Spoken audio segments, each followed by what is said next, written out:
Ya estamos.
Cabal, fuerte.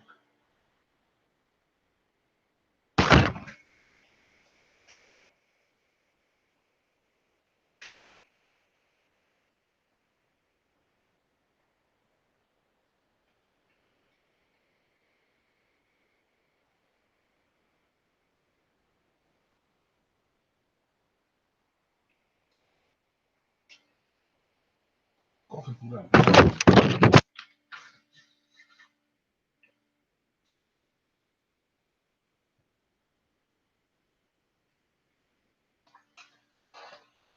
Estimados compañeros, tengan ustedes un excelente día.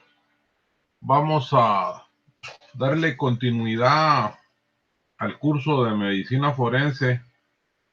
El día de hoy, pues, vamos a abordar un tema que al parecer no es tan interesante como los venideros. Sin embargo, con el propósito de mantener un conocimiento y una cultura general al respecto y ávidos de los conocimientos, como estoy seguro que están ustedes, pues considero que será de su interés. Así que, de nuevo, un excelente día e iniciamos con el tema. El objetivo de la clase es que el estudiante comprenda que el peritaje judicial o forense va a proporcionar a los juzgadores en general conocimientos especializados y reconocidos a través de elementos y estudios de los profesionales que están involucrados y desarrollan esta actividad, los cuales van a suministrar la información que ellos necesitan para fundamentar su opinión en los foros de justicia sobre aspectos los cuales se están litigando y que son materia de un posterior dictamen. De esa cuenta, antes de iniciar los periodos de la historia forense, me voy a permitir establecer una relación histórica de la medicina forense en nuestro país, ya que considero que es indispensable que nosotros pues conozcamos algunos aspectos que se contemplan dentro de los procesos históricos del desarrollo de la medicina forense. Para tal efecto me voy a permitir indicarles que en Guatemala, en el año 1622, los colegas Domingo López Ruiz y Juan del Castillo fueron quienes practicaron la primera autopsia médico legal cuando se investigó la muerte de un privado de libertad de nombre Simón Zacarías, pues este había fallecido de forma súbita y espontánea y pensaron que se había cometido un ilícito en el fallecimiento de este privado de libertad, por lo que de manera pronta se ordenó la necropsia de rigor y esta fue realizada por los colegas antes mencionados, los cuales llegaron a la conclusión de que el privado de libertad había fallecido por procesos de intoxicación. Es posible que esa autopsia sea la primera médico legal que se practicó en Centroamérica.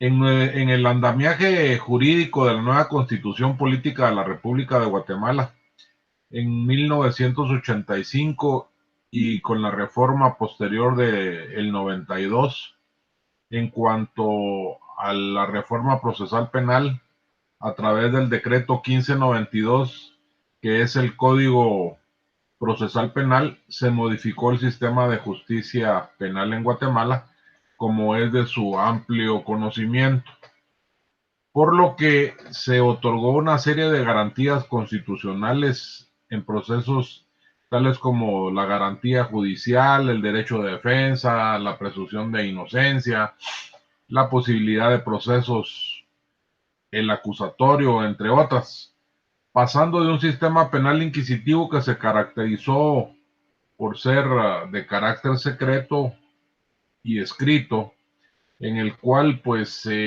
según los entendidos en la materia, se violaban muchas de las garantías establecidas en la Carta Magna, pasándose a un sistema de justicia penal acusatorio que se caracteriza por ser público, oral y con mayores garantías para el imputado, el cual se adecuó perfectamente a lo establecido en nuestra Constitución y Código Procesal Penal. En lo que respecta a los medios de prueba periciales, se contaban con instituciones que se auxiliaban a la Administración de Justicia, como el Servicio Médico Forense, que era el que fungía antiguamente, que era la encargada de practicar las autopsias médico-legales. Sin embargo, pues ya no respondían a los requerimientos que en ese momento necesitaban en función de la aplicación pronta y oportuna de la justicia. De esa cuenta, se creó el Instituto Nacional de Ciencias Forenses como una institución autónoma, funcional, con una personalidad jurídica y también auxiliar de la administración de la justicia, debiendo ser objeto de la emisión de los dictámenes técnicos científicos, función que pues definitivamente ya no podía cumplir a satisfacción el servicio médico forense del OJ. De tal forma, y como lo expresa la ley del INASIF, en sus consideraciones, asimismo, pese a contar con la Dirección de Investigaciones Criminalísticas, el DICRI, como parte del Ministerio Público, la cual funcionaba desde el año 94, estando integrada en el cuerpo de peritos de distintas ramas científicas, el Ministerio Público, por ser el ente que tiene el mandato constitucional de velar por el estricto cumplimiento de las leyes del país y además por haberse creado una institución específica en el servicio forense que auxiliaba a la administración de justicia, considerada un tercero imparcial en el manejo de evidencias, ya que no pertenecía al órgano acusador. Fue a través del Acuerdo 61-2007 del fiscal general y jefe del Ministerio Público que se acordó la entrega total y absoluta de los expedientes que estuvieran aún en trámite en el Ministerio Público y los insumos, bienes muebles e inmuebles al INASIF de Ciencias Forenses en Guatemala. Esto para hacer un corolario de quien administra la ciencia forense en Guatemala. Sin embargo, recalando nuevamente en el puro proceso de el desarrollo de la medicina forense en Guatemala, no podemos dejar de mencionar que la primera cátedra de medicina legal se estableció en 1869, siendo su primer maestro el doctor Mariano Gándara, cuya figura más destacada fue el doctor Carlos Federico Mora, el cual había hecho su posgrado de especialidad en patología y medicina forense en la Universidad de París. Él fue jefe del servicio forense en los años 1922 al 32 y además fue profesor emérito de la materia en las facultades de Ciencias Médicas, Ciencias Jurídicas y Sociales de la USAC. Y escribió un libro que en esa época la consideraron una obra muy práctica, denominada Medicina Forense. De igual forma, se menciona al doctor Miguel Molina, quien fue por mucho tiempo el jefe del servicio médico forense en ausencia ya del doctor Carlos Federico Mora, del periodo comprendido de 1927 a 1930, quien también estableció y sirvió la cátedra de medicina forense. No puedo dejar de mencionar algunas situaciones también al mismo respecto en cuanto a la evolución, así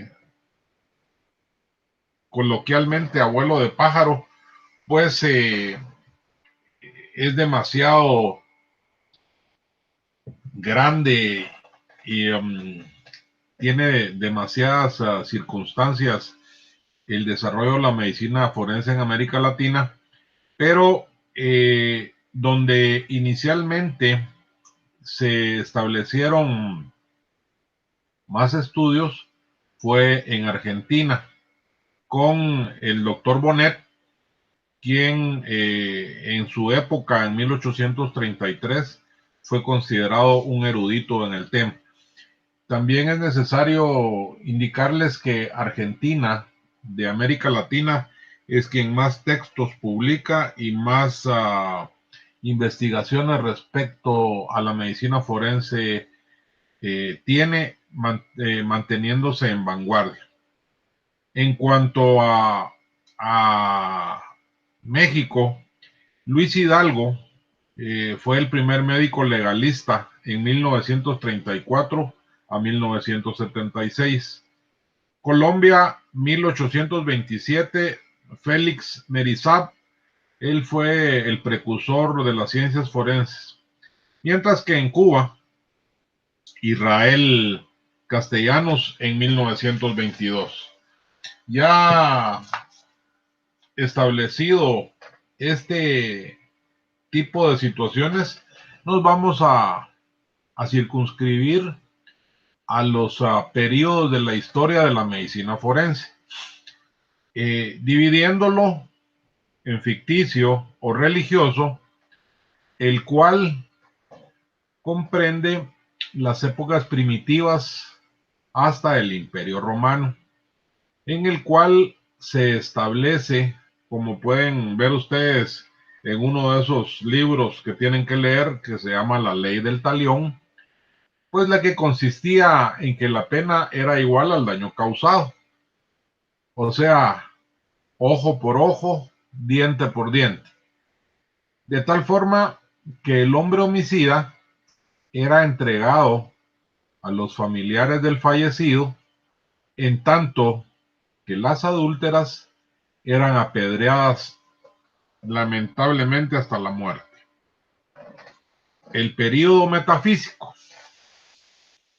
Este comprende una legislación regular iniciada por Justiniano en el año 482 al 565 a.C. Este célebre caballero, por las campañas contra los vándalos, pero era aún más prestigioso por el ordenamiento que él estableció en cuanto a todos los elementos constitutivos del derecho romano, y que por encargo suyo realizó un grupo de juristas encabezados por Triboniano. Posteriormente, la legislación carolina en el reinado de Carlos V, en 1532, establece la intervención médica de carácter obligatorio. Le sigue Ambrosio Paré en 1575, que es considerado no solamente el padre de la medicina forense, sino además el fundador de la medicina legal, ya que en este periodo escribió y desarrolló Paré la primera obra sobre aspectos de la medicina forense. El periodo positivo. Este pues ya se considera dentro del ámbito moderno y comienza durante el siglo XVIII mediante el proceso y el transcurso del tiempo. Se ha ido perfeccionando con todos los elementos de vanguardia respecto a la medicina, a las ciencias jurídicas, especialmente en lo que se refiere al derecho penal, como una materia obligatoria de estudio, no solamente en las facultades de ciencias de la salud, sino en las de las ciencias jurídicas. Antecedentes históricos de la medicina legal. En esto nos tenemos que retroceder hasta la etapa bárbara, la cual contempla los imperios de Grecia, de Roma. Posteriormente pasa al imperio de Francia, de España, transcurriendo el tiempo por India, Irlanda, de las cuales algunas marcas se tienen conocimiento, como eran la marca que les ponían algunos de los delincuentes, esclavos, los que eran condicionados para remar en los galeones que transportaban y les servía de intercambio comercial. Entre ellos se identificaba con la flor de lis a los esclavos que se fugaban, la V a los delincuentes, pues que eran comunes para que la gente los identificara plenamente en la calle, y entonces es más o menos un parangón a lo que significa en los países desarrollados los brazaletes que les ponen en los tobillos electrónicos para delimitar sus movimientos y establecer plenamente en los lugares en que se desenvuelven. Y a los delincuentes que eran reincidentes y que tenían más de un ingreso, por llamarlo de una forma, les colocaban una W para que de igual forma el, la población o el entretejido social los pudiera identificar plenamente. De esta cuenta también se les colocaba a los presos de las galeras tres letras, que es la G, la A y la L, que significaban que eran presos de las galeras. Esto lo hacían en los pretéritos tiempos para que la gente o la sociedad pudiese identificar plenamente qué tipo de personas eran las que lo rodeaban. Este antecedente histórico nos lleva también a la etapa precursora de las ciencias, la cual comienza a dar valor a la dignidad del hombre, y empiezan las inquietudes respecto a la realización de las necropsias causadas por la ciencia. Aquí es donde surge la idea precursora en la cual se investigan los delitos y se detiene a los delincuentes de tal forma de investigar antes de aplicar un castigo, por lo que empieza a la conceptualización de lo que hoy conocemos como la humanización de las penas o el derecho humano que tienen los imputados. Y en sí, todas las personas que habitamos este valle de lágrimas.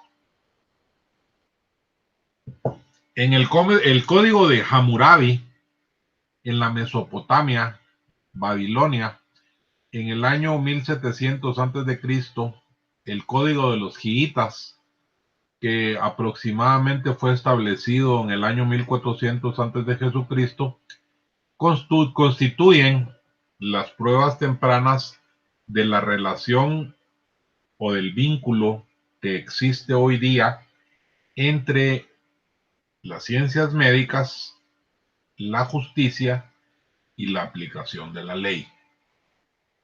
Como nos referimos anteriormente a la Mesopotamia, la medicina legal inicia con el código de Hammurabi, quien era el rey de Babilonia en el año 2200 a.C.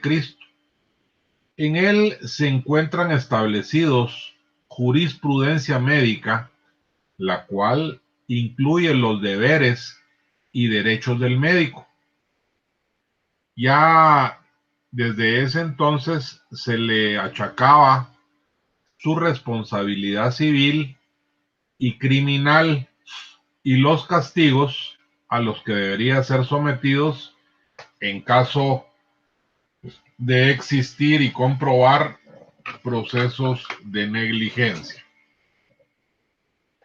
Estos casos de negligencia podrían consistir en compensaciones de tipo monetario a cargo del médico que se había equivocado, o bien se establecían castigos diversos, tales como la amputación de ambas manos.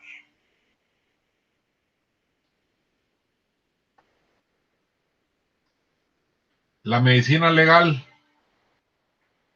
Vamos a tratar de una manera muy rápida, pero estableciendo algunas diferencias en algunos países en las cuales, o en algunas regiones y algunas épocas en las cuales la medicina legal pues ha dejado su huella.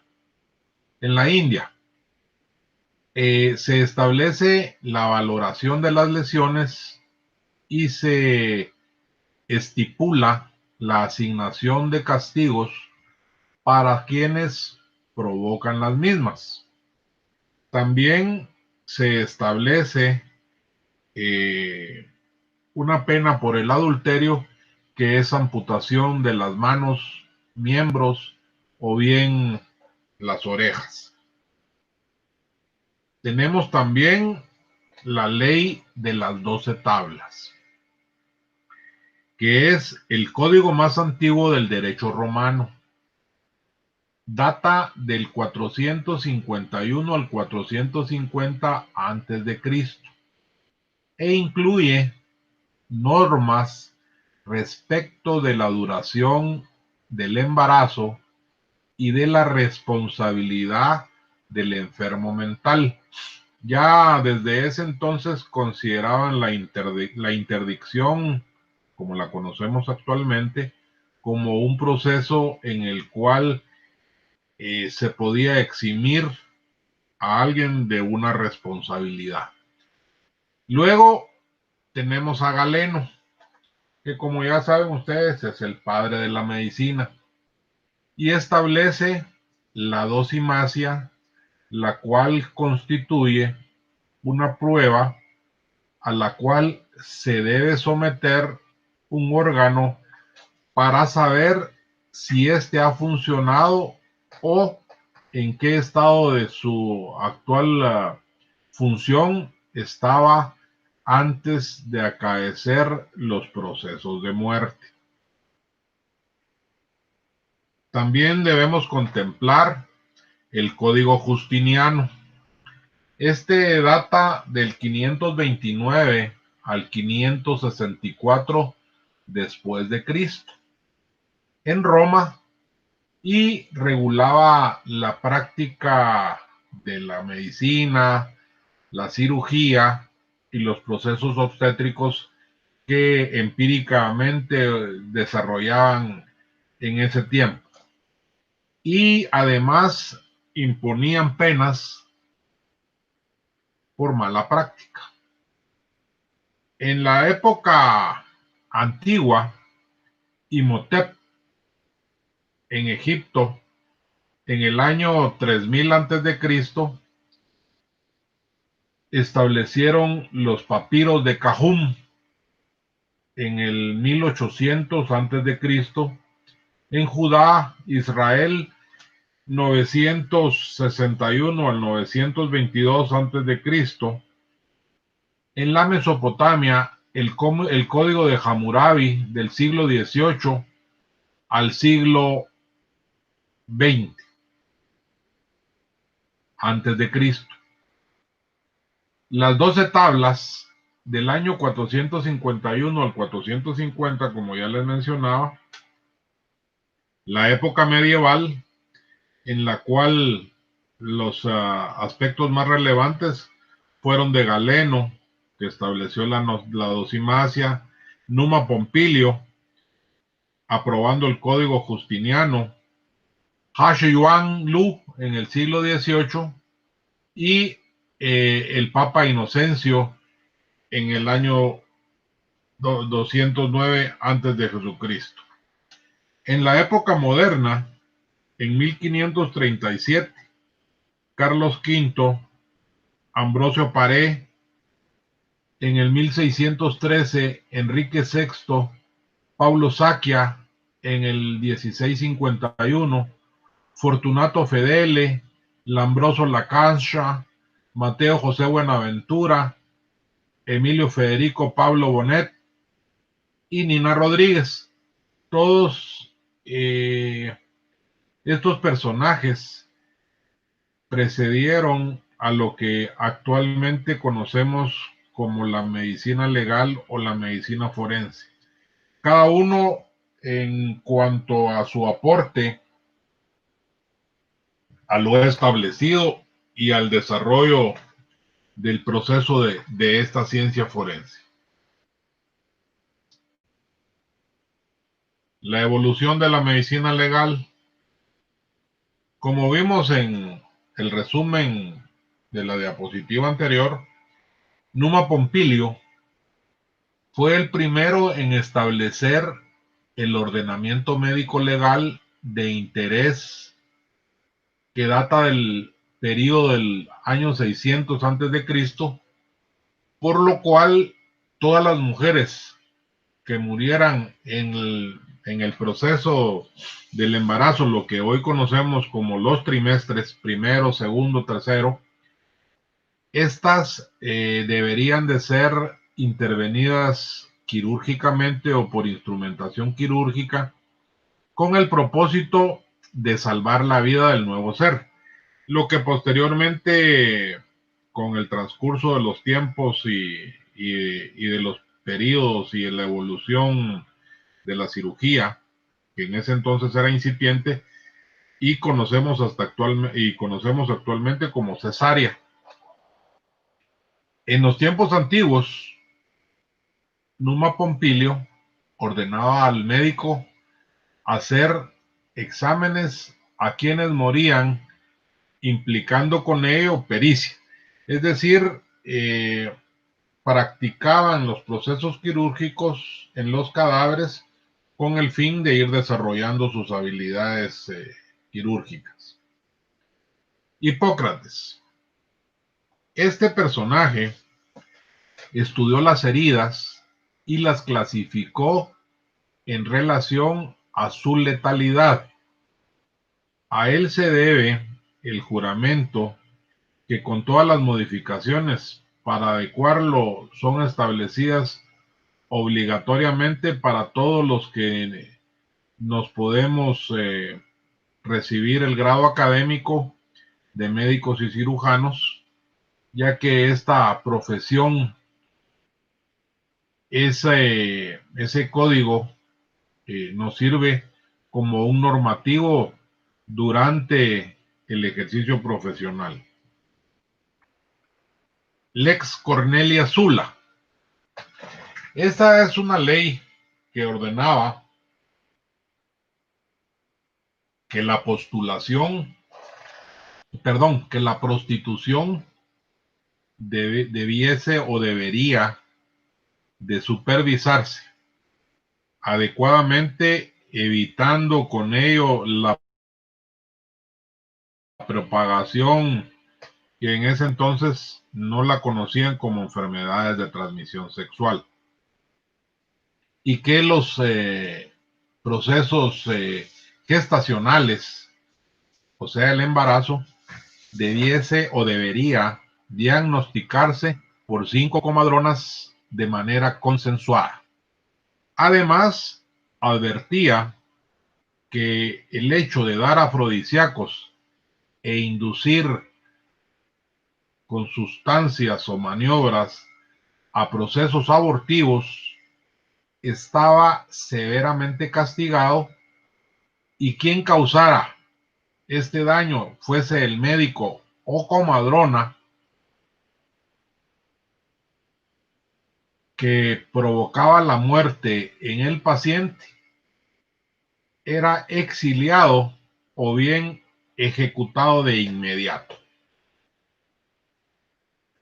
Cuando Julio César fue asesinado en el año 100 al 44 antes de Jesucristo, su cuerpo fue expuesto en el Foro Romano. Ahí el médico Antistius evaluó, examinó y dictaminó hallazgos anatomopatológicos y estableció que de las 23 puñaladas que le fueron acertadas a Julio César, únicamente una era mortal, que había atravesado el tórax, lesionándole de manera fulminante el órgano cardíaco.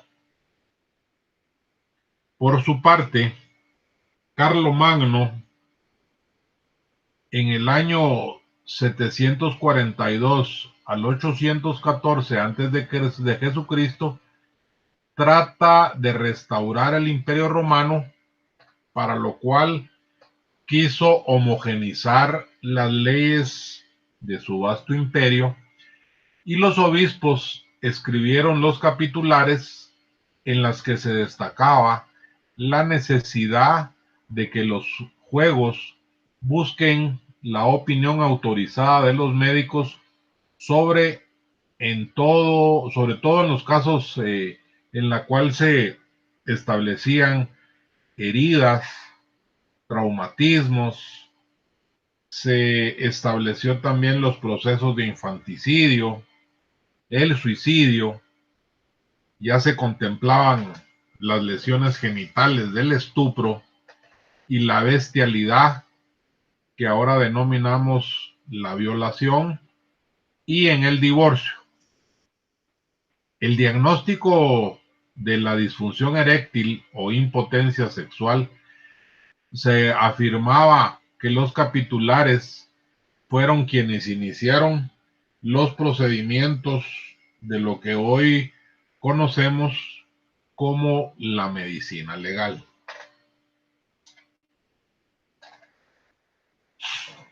La evolución de la medicina legal contempla al Papa Inocencio III, que en el año 1209 expidió el decreto en el cual exigía a los médicos visitar a los heridos previa orden emitida por el juez, lo cual establecía que se debía procurar las indemnizaciones necesarias. En el siglo XV se comienza a realizar los peritajes médico-legales en el caso de aborto, infanticidios y en los homicidios. Carlos V, en el año 1537, promulga el Código Carolino, donde establece la obligación del médico de ser un auxiliar cuando el juez lo requiera. Ambrosio Paré, conocido también como el padre de la medicina legal en París, Francia, en el año de 1575, escribió la obra de muertes causadas por heridas, abortos, infanticidio y también muerte por descargas electroatmosféricas, lo que hoy día se conoce como electrocución. El ahorcamiento, o sea, la supresión por estiramiento, el ahogamiento y el envenenamiento por monóxido de carbono y corrosivos, así como la amputación de miembros y la disfunción eréctil. Enrique IV, organizador de lo que hoy podríamos denominar el servicio médico legal. Este rey español fue quien tuvo la visión de tener un ordenamiento de los procedimientos que en ese momento se realizaban para establecer las posibles causas de muerte. Paul Sciacca, él estableció trabajos muy relevantes referentes a la medicina legal, y a este autor quien escribió las cuestiones médico-legales y fue el médico principal del Papa Inocente X y de Alejandro VII. Además, exportó en la Rota Romana, la cual constituía la Corte Papal de Apelaciones, su trabajo publicado en 7 libros, más o menos entre 1621 al 1635 en la Roma antigua. Y Fortunato Fedele describe en su obra Relatinobus Medicorum lo establecido para esa época, las situaciones más relevantes de lo que él consideraba hasta ese momento la medicina legal.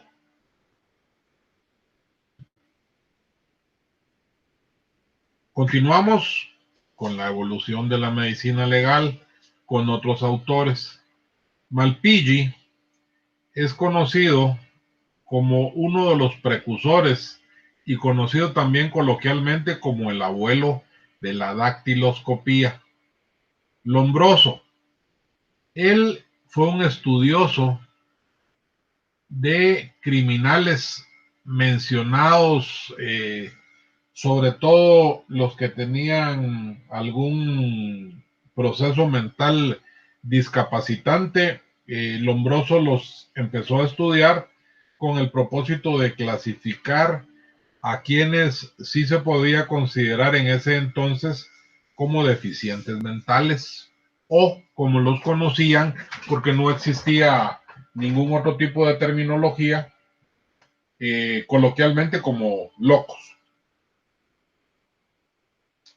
Lascange, por su parte, estudió la importancia de el lugar de los hechos, lo que hoy conocemos como la escena del crimen, que puede, como ya es de su conocimiento, ser abierta o cerrada. Purkinje fundó un estudio sobre la disología de los órganos cutáneos. Bertillon, en el año 1836-33, hace el primer antecedente importante respecto a lo que es la antropometría o fotografía a través de un proceso que se conoce como el proceso de Bertillon. William Herschel, en el año 1842, funda Scotland Yard, que ustedes ya saben que es la policía secreta inglesa, que en ese tiempo pues gozaba de mucho prestigio por ser la única policía en el mundo que tenía los elementos y el personal capacitado para la investigación criminalística. Además, William Herschel en la India comienza un estudio de identificación y empieza a establecer los procesos de impresión dactilar, y en el año 1910 se funda a través de él el primer laboratorio de criminalística.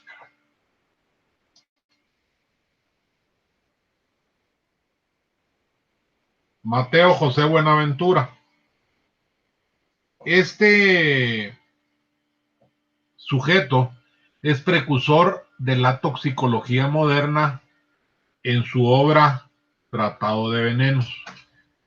De más está indicarles que en las épocas pretéritas era muy común el fallecimiento súbito y misterioso de los personajes famosos, políticos, la corte, eh, la gente de élite por sus posesiones materiales, de una manera súbita, y la cual pues nunca se determinaba cuál era la causa de su muerte, y se debía al uso de tóxicos, lo que hoy conocemos como venenos.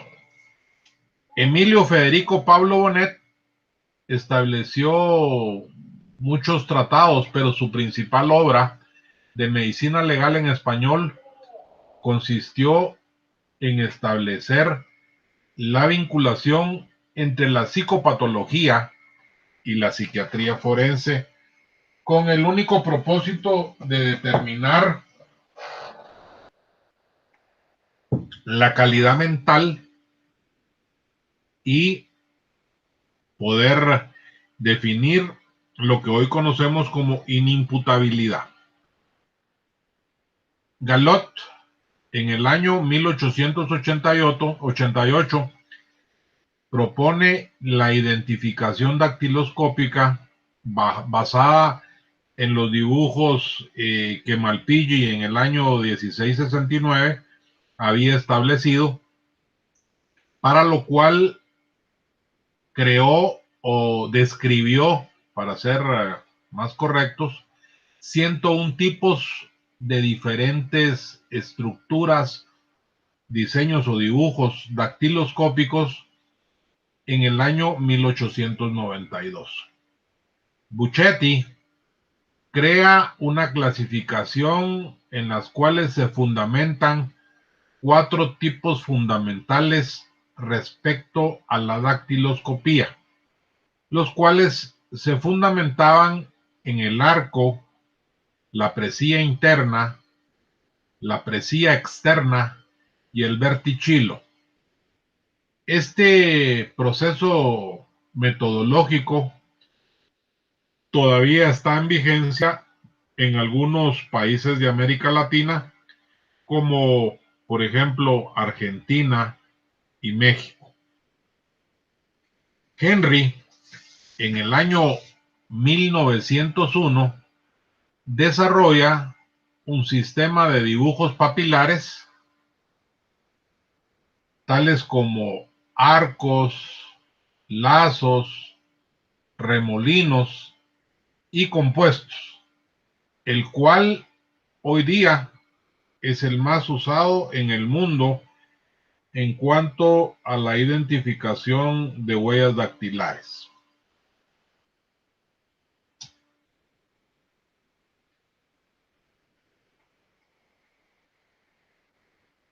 Continuando con la evolución de la medicina legal, establecemos a César Lombroso.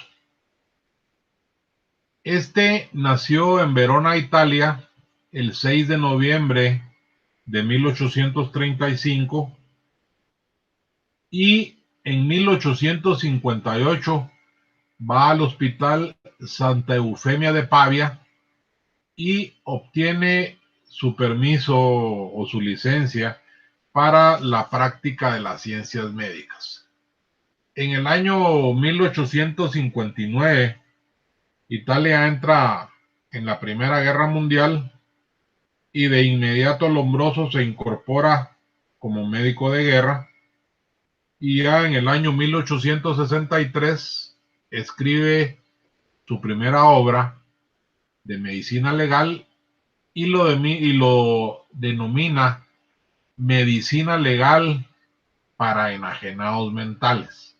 Como han visto ustedes en el desarrollo de la historia de la medicina legal, muchos autores le han dado un énfasis de primordial importancia a los desórdenes mentales en cuanto a la investigación y la inimputabilidad de este tipo de pacientes en cuanto a la comisión de ilícitos.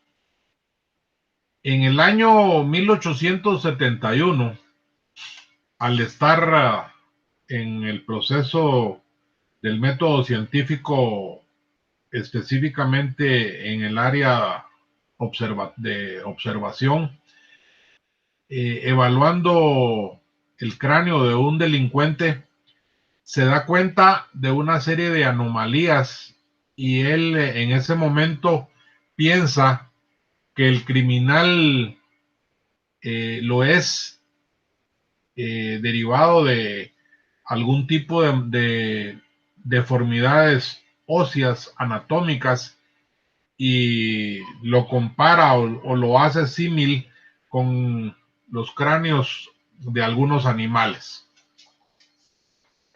Lombroso no busca una teoría, pues lo que desea en ese momento es encontrar un criterio diferencial entre un enfermo mental y un delincuente.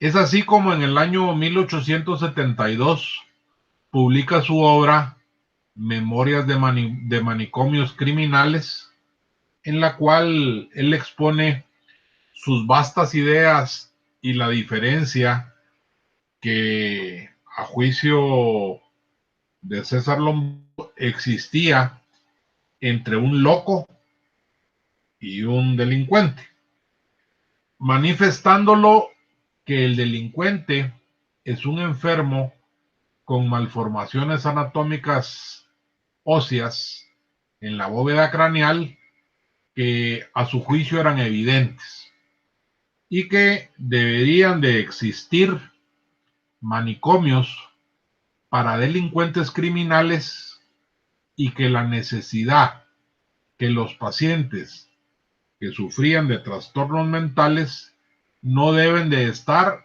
en prisiones, sino por el contrario, deben de mantenerse confinados en instituciones especializadas que se dediquen no solamente a su cuidado, sino que a su protección y sobre todo a la investigación y evolución de sus conductas que a juicio de él eh, consistían en procesos de tipo criminal. Enrico Ferri nació en San Bernardo, Mantua,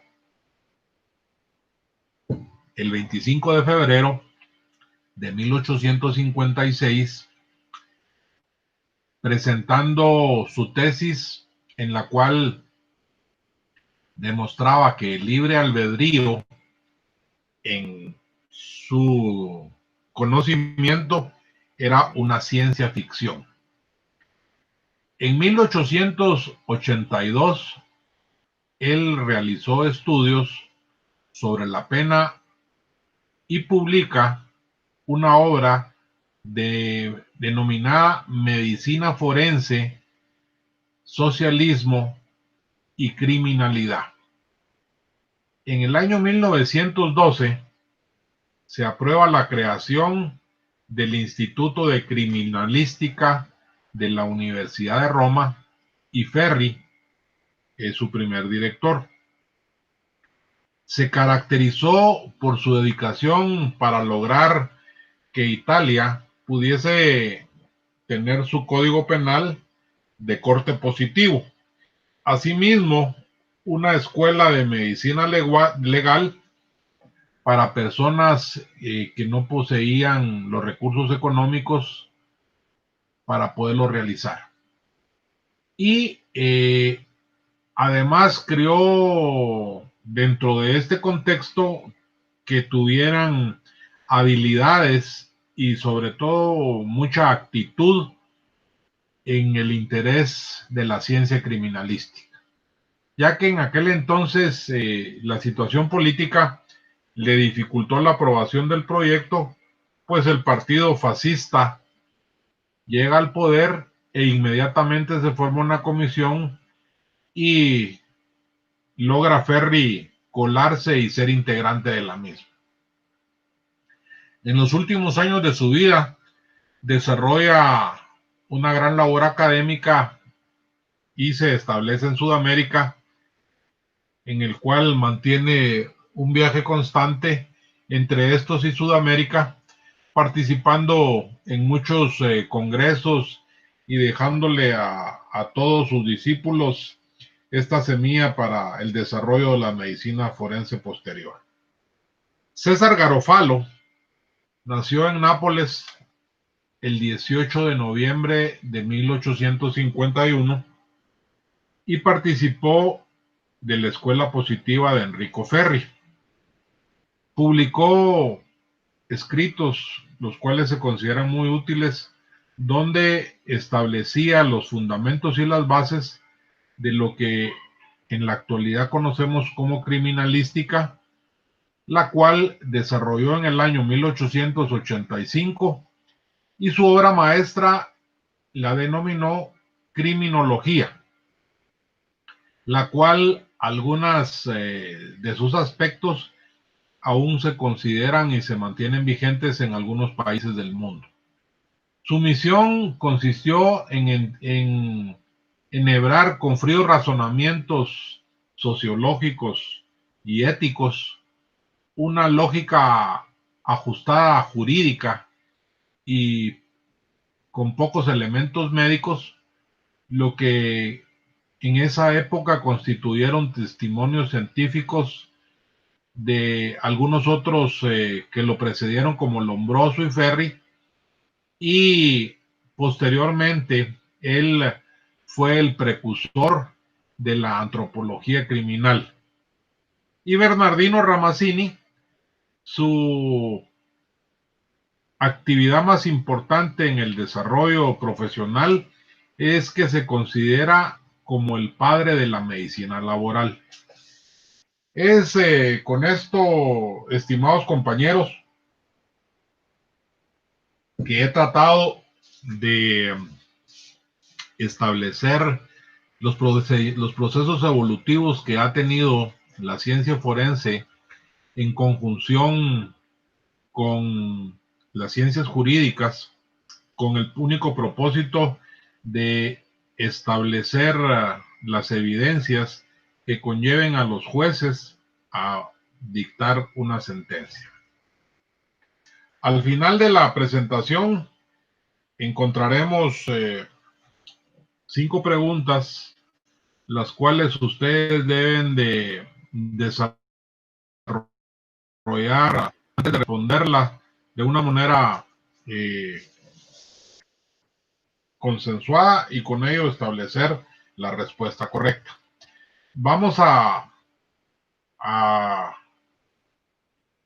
ver un par de videos, los cuales nos van a servir para tener un claro conocimiento o sustentar los procedimientos que aquí tratamos de establecer con ustedes y de esa forma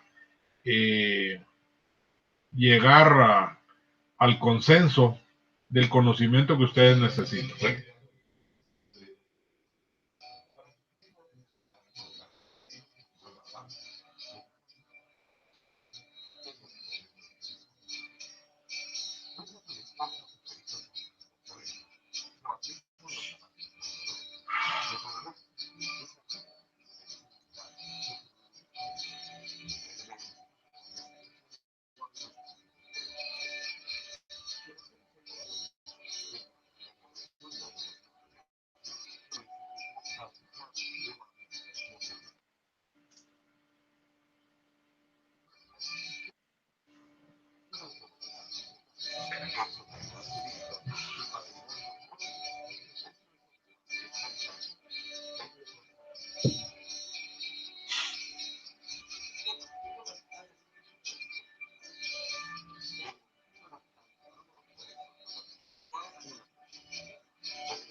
Vamos a continuar, compañeros, con el segundo video.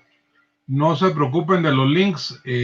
Yo posteriormente le estoy mandando a con quien coordino los temas, que es Rocío, la presentación, y entonces ella que se las comparta y cada uno a sus grupos. Ahora, lo que sí, si alguien no la vio y la grabaron, pues excelente. Pero de igual forma, no se preocupen, yo les hago llegar esto de forma oportuna. Este otro que vamos a ver a continuación, pues nada más que la ya vimos oportunamente. Entonces, solo es que nos deje accesarlo porque la señal como que no está muy bien la que tenemos todos. Así que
Es con esto, compañeros, que terminamos el tema del día de hoy, en la cual ustedes pudieron establecer cómo la ciencia forense ha ido evolucionando desde tiempos pretéritos hasta lo que actualmente nosotros tenemos en nuestro país, en el cual pudimos evidenciar en el video lo que el Instituto de Ciencias Forenses desarrolla, que no solamente es la pura investigación de la muerte en cuanto a la necropsia, sino que contienen elementos sustantivos en los cuales se fundamentan para establecer los casos y establecer las pruebas que posteriormente van dirigidas hacia los jueces, que son en última instancia los que desarrollan eh, las penas a los imputados. Eh, no se preocupen, yo voy a enviarle a la coordinadora del grupo el video y pues lamentamos los problemas de origen técnico en cuanto a escuchar el video. Esperemos que esto se subsane y no se vuelva a repetir en ocasiones futuras y de esta forma podamos este tipo de elementos como la educación virtual irla de alguna forma compactando y haciéndola cada vez más útil y de esta manera establecer a ustedes sus conocimientos y sus capacidades y futuras habilidades. Así que deseándoles un buen fin de semana y agradeciendo su presencia y su atención, no les deseo más que muchas bendiciones. Cuídense mucho. Hasta luego.